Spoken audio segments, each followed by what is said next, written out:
Eci aya naon ngalamun wae. Nu matak bete urang teh tos tinu hajat. Eta nu hajatnya abong nu beunghar, Pak Haji sagala diaya-ayakeun. Nah, kuring mah boa kalaksanakeun siga Pak Haji teh ningali salaki setruk teu bisa usaha. Dia tuh kayak ngisel riwayat gitu. Teu bisa usaha, budak geus darewasa. Ya Allah.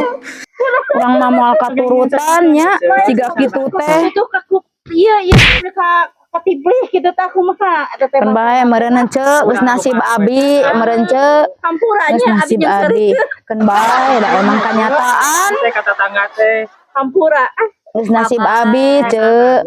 Mudah-mudahan we sing aya rezekina nya. Engke pami budak abi aya jodona. Amin. Amin alhamdulillah.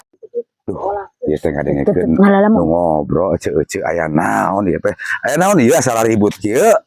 Si mana nahan datang ka dia? Tuh tos dipipir, aya naon ieu tadi anu setruk segala rupa. Iya salagina teh Ici. Kunaon? Terus nage taruh tadi tinggal anu hajat ngelongkah resep si Ici teh kabita. Geus Oh, sarogena setruk bapana.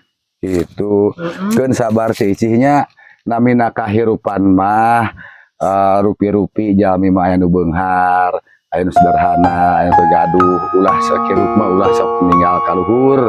Ibaratna dina kahirupan mah aya anak gunung pasti aya tanjakan, aya anak laut pasti aya ombakan, aya kahirupan pasti aya cobaan. Keun we suami si Icihnya sing cepet sehatnya. Amin Mang Dudung. Sabar we, sabar. Dudung ku doana. Jadi sabar ya. Nuhun pisan Mang Dudung. Sing sabar.